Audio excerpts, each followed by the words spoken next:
Bueno, bienvenidos a todos a la segunda charla de la sesión de matemática discreta de la UMA. Bueno, en esta oportunidad contamos con la presencia virtual de Iñasi. Iñasi es investigador del CNRS por la Universidad de Montpellier. Obtuvo su doctorado sándwich por la Universidad Politécnica de Cataluña y la Universidad Denis Sofía Antípolis en el 2009. Luego hizo un postdoc en el Tecnión, 2009-2010. Ha sido profesor visitante en la Universidad de Ceará en el 2016-2017. Desde entonces ha sostenido un fuerte vínculo con la comunidad latinoamericana de teoría de grafos, en particular con la comunidad brasileña. En 2018 obtuvo su habilitación por la Universidad de Montpellier también. Y bueno, ya es de alguna manera un miembro más de la comunidad latinoamericana de teoría de grafos, y es un placer tenerlo en esta oportunidad en la sesión de la UMA. Bueno, gracias Iñasi por aceptar la invitación, y los dejo con el invitado. Bueno, buenos días a todos. Gracias por la invitación y espero que también contribuya a reforzar aún un poco más mi vínculo con toda la comunidad latinoamericana, de la que me siento realmente parte. En esta charla voy a hablar de lo que pone aquí en el título. Los slides están en inglés, pero hablaré en español. Quizá alguna palabra no me sale mucho porque no estoy muy acostumbrado a las charlas en español para el trabajo, digamos, pero vamos a intentar. Pues voy a hablar sobre la complejidad de encontrar subgrafos impares, inducidos de gran tamaño, y lo que vamos a definir como correlaciones impares. Lo que voy a exponer aquí es el resultado de un trabajo en común con René Mielmont, que es un profesor en la Universidad de Chofu, en Japón. Ese trabajo ha sido el resultado de unas visitas bilaterales durante los últimos 2 años. Pues bueno, este es el plan de la charla, nada sorprendente. O sea, vamos con la introducción.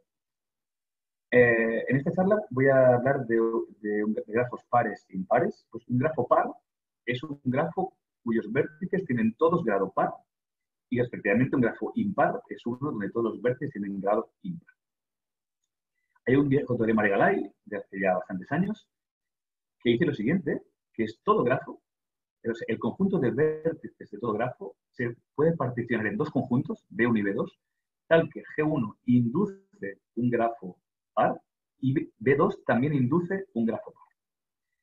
No solo eso, sino que existe otra partición, B1', B2', tal que el primero induce un grafo par y el segundo induce un grafo impar. ¿De acuerdo? Vamos a ver unos ejemplos. Este es un grafo cualquiera, y aquí en rojo y en azul hay una partición del conjunto de vértices en dos conjuntos, tal que cada uno de ellos induce un conjunto par, ¿no?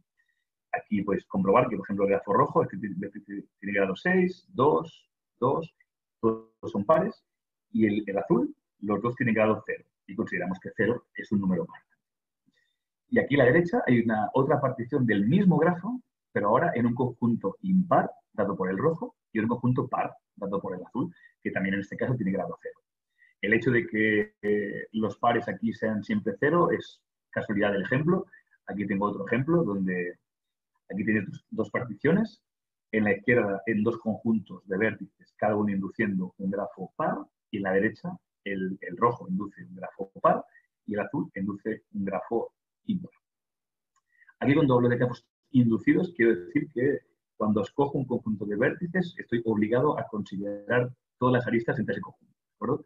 Por ejemplo, aquí el subgrafo azul está formado por 4 vértices y no tiene arista, por ejemplo, entre este y este. Por tanto, el grafo inducido por estos 4 vértices azules es el dado por estas 2 aristas. ¿De acuerdo? Pues este teorema es muy bonito, digamos, y a primera vista puede parecer sorprendente. Y en particular tiene el siguiente corolario, ¿no? Como si miramos el primer ítem aquí, como cada grafo existe una partición tal que cada uno de los conjuntos induce un grafo par, en particular siempre hay un subgrafo inducido que tiene tamaño por lo menos la mitad del tamaño del grafo, ¿no? Considerando el mayor de estos dos subgrafos en cuanto al número de vértices. ¿De acuerdo? Aquí cuando hablo de tamaño voy a hablar siempre del número de vértices, no del número de aristas. ¿De acuerdo? Pues en particular esto implica que siempre puedo encontrar, dado un grafo, un subgrafo par de tamaño por lo menos la mitad. Y el comienzo, la motivación de este trabajo que hemos hecho con Remy es si propiedades parecidas también se aplican, si también son verdad para subgrafos impares en vez de pares. ¿De acuerdo? Y para intentar responder esta pregunta vamos a introducir un poco de notación. Para un grafo G voy a usar la notación MOS, que viene de Maximum Odd Subgraph, que es el tamaño de un subgrafo inducido impar, el tamaño del mayor grafo inducido impar, ¿de acuerdo? Maximum Odd Subgraph. Y voy a hablar del número cromático impar, chi-odd, de un grafo G, como el número mínimo de subgrafos inducidos impares que particionan el conjunto de vértices. Esto lo podéis ver como una generalización del número cromático. ¿De acuerdo? El número cromático de un grafo es el número mínimo de conjuntos independientes que particionan el conjunto de vértices de un grafo. Pues aquí definimos el número cromático impar como el número mínimo de subgrafos impares que particionan el conjunto de vértices de un grafo. ¿De acuerdo? Y solo un comentario, para que este parámetro esté bien definido, bueno, por el handshaking lema, ¿no? Ya sabéis que la suma de grados para cualquier grafo, la suma del número la suma de grados de los vértices es igual a 2 veces el número de aristas. Por lo tanto, si un grafo es impar, si sumo la suma de grados, siempre es 2 veces el número de aristas. Va a ser el número par. O sea, y como la suma de números impares es par solo si sumo un número par de sumandos, para que este número esté bien definido, cada componente conexa de un grafo tiene que tener un orden par. Si no, nunca la voy a poder particionar en subgrafos impares. Y de la misma manera que he definido estos dos parámetros, se pueden considerar las versiones análogas, pero para la versión par. ¿De acuerdo? O sea, maximum even subgraph, que es el tamaño máximo de un grafo, de un subgrafo par inducido, y el número cromático par es el número mínimo de subgrafos pares que particionan el conjunto de vértices de un grafo G. Entonces, por el corolario del teorema de Galai de la slide anterior, se puede reformular simplemente diciendo que el tamaño máximo de un subgrafo par es siempre n sobre 2 en un grafo n vértices, y como siempre puedo particionar en 2 subgrafos pares, el número cromático par es siempre 2 al cuadrado. Entonces, siendo más preciso, ¿qué queremos saber? Queremos saber si propiedades parecidas son verdad para las versiones impares, para el MOS de G y el número cromático impar de G para un grafo cualquiera de G. Y en este sentido, existe la siguiente conjetura, que está considerada como el folclore de teoría de grafos, como dicho textualmente por Caro en un artículo del 94. Y esta conjetura dice lo siguiente. Dice que existe una constante universal positiva, tal que todo grafo con n vértices contiene un subgrafo inducido impar de tamaño por lo menos c veces n. Es decir, esto puede ser reformulado como diciendo que cualquier subgrafo contiene un subgrafo. Bueno, obviamente no puede tener vértices aislados, ¿de acuerdo? Porque puedo considerar un número arbitrario de vértices aislados y en ese caso no hay ningún subgrafo impar. Entonces, esta condición es claramente una condición necesaria para ese tipo de conjetura. Entonces, cualquier buen grafo, digamos, sin vértices aislados, contiene un subgrafo impar de tamaño lineal en el número total de vértices. Esta conjetura está aún abierta y vamos a mencionar rápidamente lo que se conoce. Caro demostró en este mismo artículo que he citado antes que siempre se puede encontrar uno de orden RAID-N. Aún está bastante lejos del lineal, pero siempre demostró que siempre se puede encontrar un subgrafo impar de orden RAID-N. Scott, en el 92, que bueno, apareció antes del artículo de Caro, pero es un resultado posterior, mejoró esto hasta aritméticamente n entre log n. O sea, no es lineal, pero ya se le acerca. ¿De acuerdo? Demostró que todo grafo siempre contiene un subgrafo impar de orden por lo menos n entre log n. Y también ha habido unos cuantos artículos que veis aquí que han demostrado esta conjetura no para cualquier grafo, pero para clases de grafos particulares. Por ejemplo, para árboles, para grafos de número cromático limitado, grafos de grado limitado o grafos contributive limitados. Tiene una serie de artículos, algunos siendo bastante recientes. Y en estos artículos no solo ellos demuestran la conjetura, sino que además consiguen encontrar cuál es la mejor constante para que este enunciado siga siendo cierto. Cuál es la mayor constante que se aplica para grafos en esta clase. Pero en general, como decía, la conjetura, en el caso general, para un grafo general, aún está bien. ¿Qué sabemos del número cromático? ¿Qué se sabe? Como dije, ¿no? Para que este número, este parámetro esté bien definido, el grafo en cuestión tiene que tener componentes conexas, cada una con un número par de vértices. Pues Scott demostró que esta condición, que es claramente necesaria, es también suficiente. Bueno, sorprendentemente, ¿no? Esta condición simple también es suficiente. O sea, en cualquier grafo que tiene componentes conexas con un número par de vértices, se puede ser particionado el conjunto de vértices en grafos impares. A priori es yo creo, bastante no trivial. En el mismo artículo, Scott dio unas cotas superiores e inferiores en este par. Demostró que para cada grafo, le voy a llamar bueno, ¿no? Un grafo bueno es un grafo que satisface esta condición, ¿no? Que cada componente con un par de vértices. Demostró que, con bastante trabajo, digamos, esto no es trivial tampoco, que se puede conseguir con un número sublineal de subgrafos. ¿De acuerdo? Esto es, o sea, si existe la partición, entonces claramente va a ser un número lineal, ¿no? Porque en el peor de los casos es un matching, es un emparejamiento. Entonces, en el peor de los casos, los grafos impares más pequeños es una arista. Entonces, siempre es como máximo lineal, claramente. Pues él demostró que, bueno, que se puede hacer un poquito mejor, ¿no? Se puede hacer sublineal entre raíz del log n.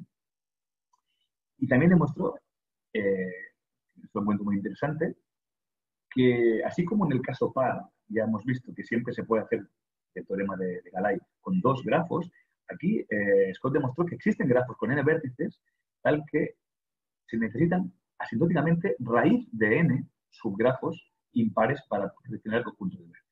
Entonces, estos dos parámetros, en la versión par y la versión impar, se comportan de manera completamente diferente. ¿De acuerdo? Y esto no es difícil de ver. Esto lo podemos ver, se puede entender rápido y lo voy a explicar. Estos grafos se pueden obtener de la siguiente manera. Aquí tenemos un ejemplo. Entonces, yo defino un grafo G como obtenido a partir de una clic de tamaño n, con n congruente como tiene que hacer falta para que los números cuadren. Esto no es importante. Considero una clic para que esto sea satisfecho, ¿no? Considero una clic con este número de vértices y subdivido cada arista, una vez. ¿De acuerdo? Aquí, por ejemplo, este grafo que tenéis aquí ha sido obtenido a partir de una clic de tamaño 4, subdividiendo cada una de sus 6 aristas una vez. Entonces, ¿por qué un tal grafo necesita asintóticamente de por lo menos raíz de n subgrafos impares para descomponer su conjunto de vértices? Por lo siguiente, por ejemplo, vamos a mirar este vértice aquí, el de grado 2, ¿no? el que resulta de una subdivisión. Este vértice no puede ir solo en un subgrafo impar, porque tendría grado 0. Entonces tiene que venir acompañado de por lo menos uno de sus dos vecinos. Pero ¿qué pasaría si los dos vecinos están en su mismo subgrafo? En ese caso, él tendría grado 2, que es par. Bueno, tampoco puede ser. Entonces, significa que para cada par de vértices negros, los vértices originales de la clic, tienen que estar en subgrafos impares separados, ¿de acuerdo? Porque no pueden ir juntos. En ese caso, el del medio tendría grado 2, ¿de acuerdo? Por lo tanto, el número de subgrafos que necesito es por lo menos, digamos, el número de vértices originales de la clic. Y como he subdividido cada arista una vez, el número total de vértices de este grafo es, el número de vértices negros es del orden de raíz de n del número de vértices totales. ¿De acuerdo? Por lo tanto, aquí el número cromático impar de este tipo de grafos es por lo menos asintóticamente con una constante que voy a determinar aquí, raíz de n. Por ejemplo, aquí tenéis una partición en 4 subgrafos, el rojo, el azul, el naranja y el verde, de este. ¿De acuerdo? Uno para cada uno de los vértices originales de la clic que están pintados en negro aquí. Muy bien. ¿Y qué se sabía, ahora pasando del mundo de las cotas al mundo de la complejidad, qué se sabía de la complejidad de calcular estos parámetros? Bien. Kai y Yang demostraron hace unos años que para la versión par y la versión impar, calcular estos parámetros es NP difícil. ¿De acuerdo? Eso significa que es muy improbable que estos problemas puedan ser resueltos en tiempo polinomial. Y bueno, del resultado de Galay, ¿no? Que dice que este número siempre es por lo máximo 2. Determinar esta pregunta es fácil porque sabemos que es por lo máximo 2 y sabemos que es 1 si solo si el grafo en sí ya es un grafo par.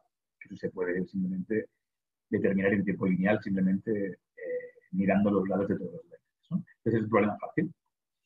Y para la versión impar, estuvimos bastante sorprendidos que no existían resultados de complejidad en la literatura.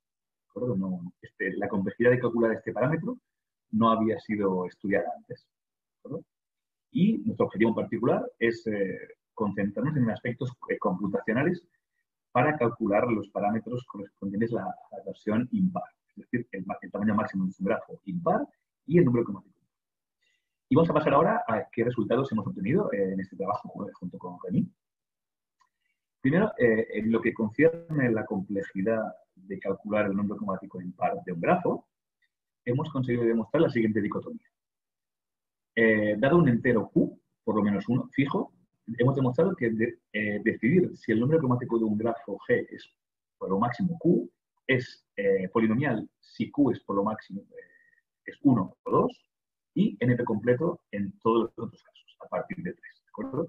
Esto es lo que se conoce como una dicotomía a nivel computacional, porque, digamos, establecemos la frontera entre los casos fáciles y los casos difíciles. En este caso, NP completo.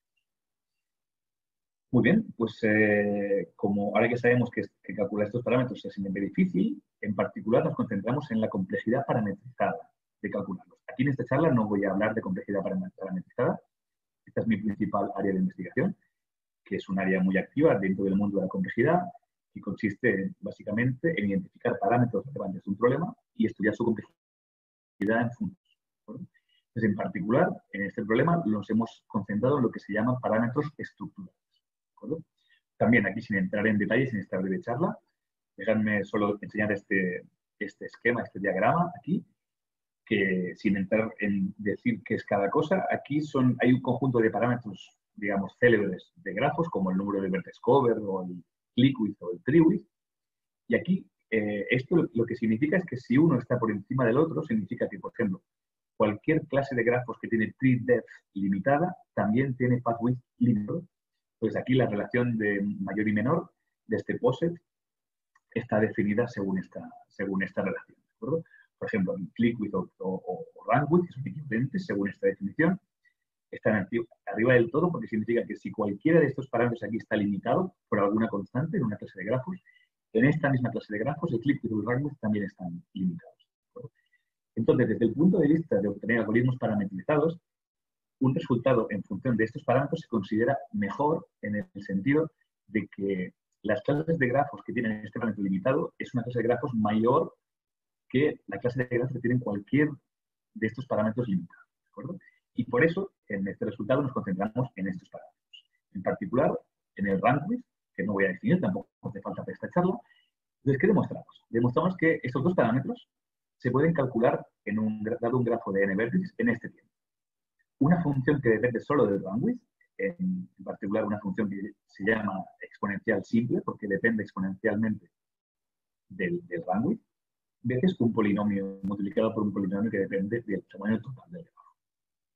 Y para determinar si el número cromático de un grafo es por máximo Q, para un enter Q, demostramos que este problema se puede resolver en este tiempo, ¿de acuerdo? En donde la constante Q aquí multiplica el rank width en el exponente. Y eso asumiendo que nos dan una descomposición que nos certifica el rank width, ¿de acuerdo? Y eso, bueno, solo déjame mencionar que estos algoritmos están inspirados de toda una serie de algoritmos que fueron publicados desde los últimos 10 años por este grupo y que sepamos nosotros son los primeros algoritmos usando el rank width que funcionan, o sea, cuyo tiempo de ejecución para un problema NP difícil como el nuestro es asintóticamente inferior que una función de 2 a la rank width cuadrada. Nosotros funcionan 2 elevado a rank width y todos los que existían hasta hoy eran de 2 a la rank width cuadrada. Una pregunta que se aparece naturalmente cuando se diseña este tipo de algoritmos es si el tiempo de ejecución que se ha obtenido aquí es óptimo. Y cuando hablamos de optimalidad, pues es óptimo según una hipótesis que es muy usada en esta área, que es lo que se llama hipótesis de tiempo exponencial. Exponential time hypothesis en inglés, que dice simplemente esta hipótesis que el problema de 3 SAT con n variables no se puede resolver en tiempo subexponencial. ¿De acuerdo? Pues básicamente lo que dice es que lo mejor que se puede hacer es testar todas las 2 elevado a n atribuciones de 0,1, 0,1, 0,1 a todas las variables. ¿De acuerdo? Pues es un área muy activa dentro de la complejidad parametrizada, es, suponiendo esta hipótesis, determinar si el tiempo de ejecución de los algoritmos que se diseñan es asintóticamente óptimo o no. ¿De acuerdo? Entonces, vamos a ver qué se sabe de estos dos problemas. Para el número cromático impar, nuestra reducción que tenemos de NP dificultad ya implica que no existe un algoritmo sublinear, ¿de acuerdo? Y como el rango es como mucho n siempre, pues en particular tampoco existe un algoritmo subexponencial en el. Bueno, pues en este caso ya tenemos gratis, digamos, de nuestra reducción, que el algoritmo es mejor posible. En cambio, para los parámetros que ya eran conocidos de la literatura, que son NP completos, si miramos con atención la reducción de NP dificultad que existía en la literatura, esta reducción tiene lo que se llama una explosión cuadrática en función del problema de origen, de la cual la reducción está diseñada. Entonces, esta reducción solo se puede deducir un limitante inferior, que no existe un algoritmo mejor que 2 a la raíz de n. Entonces, aún hay un gap entre 2 a la raíz del rango, digamos, y el rango, que es lo que tenemos nosotros. Entonces, para responder esta pregunta, lo que hemos hecho es presentar otra demostración de NP dificultad para estos problemas, cuyo tamaño es lineal, digamos, en función del problema origen, que es una variante de SAT. Y ahora, ya que tengo una reducción lineal, pues el argumento es el mismo que aquí. Como tenemos una reducción lineal, no existe un algoritmo subexponencial y, por lo tanto, también deducimos que nuestro algoritmo, en función del rango, es optimal. ¿De acuerdo? Finalmente, también en este trabajo hemos obtenido algunas cotas, incluso si inicialmente no era nuestro objetivo, pues peleándonos con el problema, pues hemos conseguido encontrar unas cotas para estos dos parámetros. En particular, hemos obtenido la siguiente, que es bastante simple de enunciar. Para cualquier grafo bueno, digamos, donde todas las componentes tienen un tamaño par, demostramos que este parámetro está limitado superiormente por el tree-width de este grafo más 1. ¿De acuerdo? Y esta cota es mejor posible y tiene unas consecuencias que voy a discutir ahora. Vamos a recordar la conjetura, ¿no?, que Caro llamaba de folklore, que es que cada grafo tiene un subgrafo impar de tamaño lineal, inducido. Y entonces vamos a poner nuestro resultado en contexto. Voy a denotar por GK los grafos que tienen tree-width como mucho K, sin vértices aislados, ¿de acuerdo? Y sea CK el mínimo entre todos los grafos de esta clase entre el tamaño máximo de un grafo impar inducido y su número de vértices. Es decir, esta constante es positiva si solamente si esta conjetura es verdad, ¿de acuerdo? Si el tamaño máximo de un grafo, si la proporción, digamos, entre un grafo impar máximo y el número total de vértices es una constante estrictamente positiva para toda la clase. Entonces, Scott demostró que para que esta constante es positiva, en particular que la conjetura es verdad para grafos de tree limitada, y que esta constante está limitada inferiormente por 1 entre 2 multiplicado por K más 1. ¿De acuerdo? ¿Y qué implica nuestro resultado, este limitante, en este contexto? Bien, pues demostramos que el número de subgrafos impares que hacen falta para particionar el conjunto de vértices es como mucho tree-width más 1. Esto significa que si los miramos todos juntos por el pigeonhole, el principio del pigeonhole, siempre va a haber por lo menos uno cuyo tamaño es por lo menos n entre tree-width más 1, porque si no, la suma total sería menor del número total de vértices. Entonces, nuestro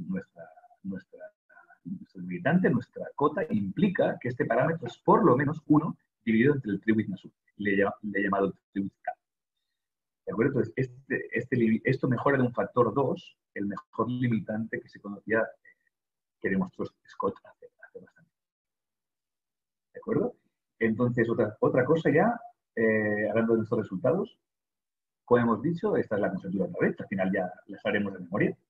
Si una cosa pretendemos detectar, va a ser esta conjetura. Os animo a trabajar en ella porque parece bastante interesante. Entonces, como había dicho, ha sido demostrada para clases de grafos particulares y nuestra última contribución es que añadimos una clase más a esta lista. Hemos demostrado que la conjetura es válida para cografos. Equivalentemente, los cografos se pueden definir como los grafos que tienen incluid por lo máximo 2. ¿De acuerdo? Eso lo he puesto así para que tenga una analogía con este artículo que este grupo de investigadores lo demostró para grafos de triwidth por lo máximo 2. En particular, hemos demostrado que todo cografo tiene un subgrafo impar inducido del tamaño por lo menos esta función, donde n es el número de vértices. Y también hemos demostrado que esta función es mejor posible en el sentido que hemos exhibido cografos cuyo subgrafo inducido impar mayor es exactamente este. También hemos demostrado que el número impar de un cografo siempre es por lo máximo 3 y que esta cota también es mejor posible. Y otra definición equivalente de los cografos es que se pueden definir como los grafos que tienen 2 o quizá una manera más conocida son los grafos que no tienen ningún P4. P4 es el camino con 4 vértices. No tienen P4 inducidos como subgrafos inducidos. Entonces, en particular, este limitante aquí significa que esta cota aquí significa que para grafos sin P4 inducidos, su número cromático impar es por lo máximo 3. Entonces, hace sentido preguntarse qué pasa si aumentamos 4 por 5, ¿no? Si consideramos grafos sin P5 inducidos. También es verdad que el número cromático impar está aislado y no. Hemos encontrado una familia de grafos impares, hay de grafos sin P5 inducidos para los cuales este parámetro es ilimitado. Entonces, esto también da una dicotomía en función del tamaño del camino inducido para limitar este parámetro. Y como no me queda mucho tiempo, no voy a presentaros las demostraciones, las podéis encontrar en el artículo si buscáis en Archive. Y voy a concluir con unos problemas abiertos. Hemos demostrado, como decía, hemos presentado un algoritmo en este tiempo para resolver este problema. Entonces, la pregunta aquí es si este Q se puede salir del exponente. Usando terminología de complejidad parametrizada, nos gustaría saber si existe un algoritmo para determinar esto donde Q no se mete en el exponente, donde la dependencia en Q es polinomial por un polinomio fijo. Esto le llamamos algoritmo FPP en complejidad parametrizada. Esto no lo sabemos. Hemos demostrado, como decía, que este parámetro es como máximo siempre el triwidth más 1. Pero no sabemos si, por ejemplo, este parámetro puede ser limitado por una función del rango de un grafo. En vez del triwidth, si esta función se puede limitar, el número de cromático impar está limitado por una función del rango para todo el grafo. Esto no lo sabemos. Y si esto fuese verdad, esto implicaría un algoritmo FPT para Rangwidth, porque aquí en este Q podríamos sustituirlo por la función f de Rangwidth de la que depende, y esta parte solo dependería del Rangwidth y no dependería más de Q. Tampoco sabemos si autorizamos un poco de dependencia en n, por ejemplo, si autorizamos que este parámetro dependa del Rangwidth multiplicado por log n, para una función f, tampoco lo sabemos. Esto implicaría un algoritmo que se llama de XP, usando notación de complejidad parametrizada. Este grupo de autores demostró que el número cromático es W1 que significa, sin entrar en detalles, que seguramente no hay algoritmo CPT cuando se parametriza para el clip y el rango. Una estrategia que podemos usar para determinar que si existe este tipo de algoritmo es intentar adaptar su reducción en vez del número cromático para el número cromático impar. Lo hemos intentado, de momento no lo hemos conseguido, pero me parece una dirección razonable para intentar responder esta pregunta. ¿Qué sabemos sobre decidir si este parámetro es lo máximo Q cuando parametrizamos por el triwidth? Es fácil de ver que hay un algoritmo de programación dinámica típico que se ejecuta en este tiempo. No voy a explicarlo aquí, pero digamos, esto no es nada complicado.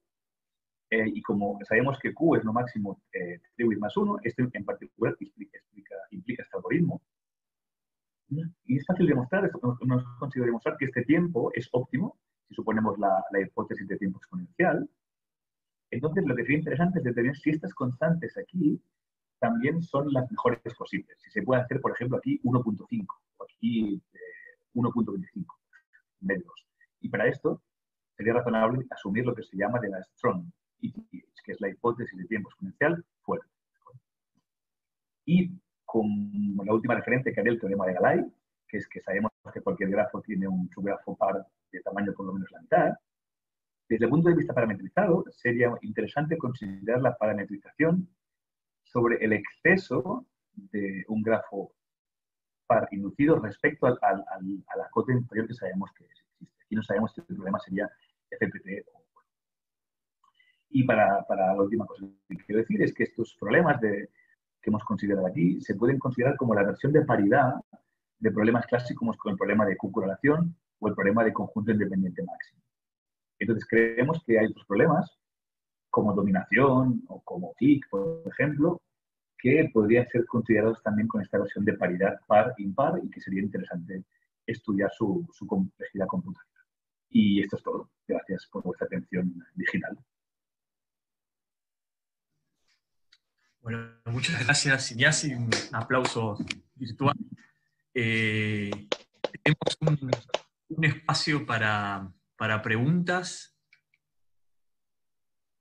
No sé si hay alguna pregunta. Bueno, yo sí tengo una pregunta. Dijiste que el número cromático impar era acotado para los cografos y que era no acotado para los grafos sin P5. ¿Sí? Y lo que te quería preguntar es si analizaron qué ocurren con algunas subclases de los grafos sin P5, como por ejemplo los grafos P5 sin P5 y sin C5, que tienen bastante estructura. No, pero mira, este ejemplo es bastante simple. Es básicamente la misma familia de grafos que había presentado aquí, las cliques subdivididas, estas, donde además añadimos una lista entre los vértices originales, los que ya eran parte de la clique. Y este grafo, digamos, el mismo argumento se aplica, que el número se hacen falta por lo menos raíz de n subgrafos, por lo tanto es ilimitado, y el hecho de adicionar estas aristas es fácil, no hay P5. Entonces, aquí en esta misma clase, para intentar responder a tu pregunta, pues se podrías ver si hay C5, si hay grafos inducidos. Esto podría servir de contraejemplo para otras subclases de los grafos sin P5. Es una cosa que no habríamos estudiado y podría ser interesante jugar con excluir más de un grafo. ¿Por qué no? ¿Alguna otra pregunta? Bueno, le agradecemos a Iñasi otra vez muchas gracias por a vosotros por invitarme, un placer. Gracias. Bueno, hemos terminado acá.